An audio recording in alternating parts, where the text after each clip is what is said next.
Spirit Radio. Ireland loves radio. The stats are amazing. Close to 90% of us listen every day. Radio is great company. It's the way we track news. And our next guest is going to be chatting to us, commemorating and sharing about Irish-born Bishop Joseph Shanahan, who spent most of his missionary life in Nigeria and later in Kenya. So on the line to tell us more and to mark what would be his birthday tomorrow and also what his lasting legacy is, we have Sister Chinyaka Ezani, a missionary sister of the Holy Rosary. Well, Sister Chinyaka, it's great to have you on the show. How are you today? Oh, fine, thank you. Thanks, Donna. No problem at all. So Glad to be here. could you share with us a little about Bishop Shanahan and a bit of his background? He was Irish, but share with us what he was like as a person and a bit about his character as well. Okay, thank you. Bishop Joseph Ignatius Shanahan, who was a great Irishman, as he said.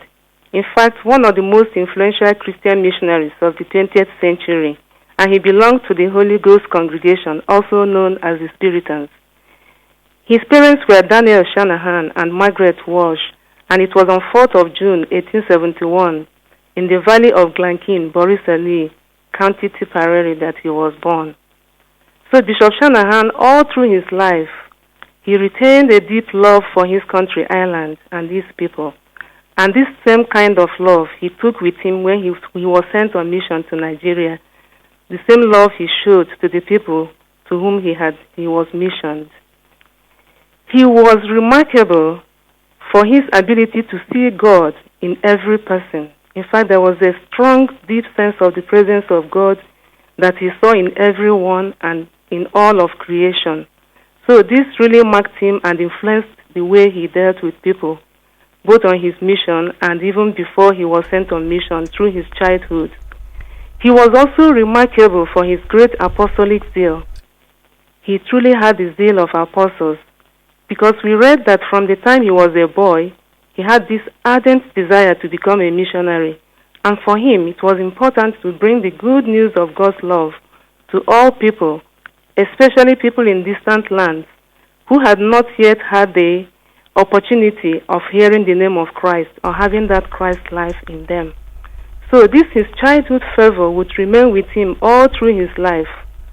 He believed in sharing God's goodness with everybody, and also the salvation of everyone created by God was important to him. That's absolutely fantastic, just everything that you said, Sister Chinyaka. And something that struck me as well is talking about seeing God in every person and seeing the good in every person. I think we can all learn an awful lot from that kind of legacy that he's left. So he must have helped so many people through his work. And also, I believe he focused attention on the important role women play in building society. Could you share with us about this? Yes, exactly. Thank you. Yeah, when he came to a mission to Nigeria, he later saw the importance of focusing on the young ones, because the elders he engaged were telling him that now we are too old to live our religion and to live our old ways. You can teach our children. And Bishop Shanahan had a strong belief that the children could be little apostles that will bring the faith to their families and societies. So they opened schools, and little boys were going to these schools. But as time went on, he just realized that where are the women? Because of his strong belief that women are highly influential in the society and always can make very positive impact in society and in building up of Christian families. So he began to explore the possibility of educating the girl child too. So that his love and respect for women was translated into that, because he believed that this mission work, lasting Christian families cannot happen unless the women were involved, unless the girl child was given a holistic education. So after exploring that, he began to look for volunteers that will help to teach the girls. So as time went on, he saw that this was not sustainable, as it was difficult to continue to get the volunteers coming. So he considered then founding our congregation, the Missionary Sisters of the Holy Rosary. And this respect for women, he founded us with that in mind, and that was why he believed that the sisters should be self-governing and independent and wouldn't like to interfere or anybody interfering in their work and in their lives. That's amazing. And the kind of legacy that he's left there as well, of course, lives on, I'm sure, through the missionary of the Holy Rosary. So is talking just about his legacy lastly, how do you like him to be remembered? Yeah. He has made so much impact in our world, and especially in our church in Nigeria. The growth of the church in Nigeria today that we see, especially in southern Nigeria, a lot of credit could be given to him. And that doesn't surprise me then that so many people want him to be officially recognized as a saint of the church. Because when that is done, then more people will have the opportunity and possibility of emulating some of his virtues, and especially his missionary zeal, which has influenced a lot of young men, seminarians, priests, the young clergy, and also the young women missionaries to carry the same kind of zeal that he had to bring the good news to everybody.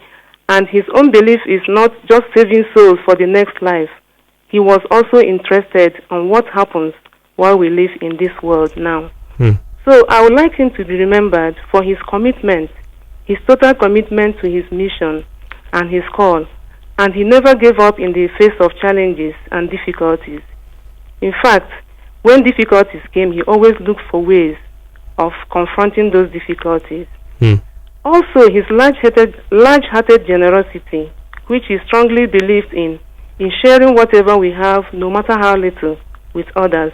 And we, his sisters, have got this and retained that practice and spirit of hospitality and generosity towards everyone that we encounter.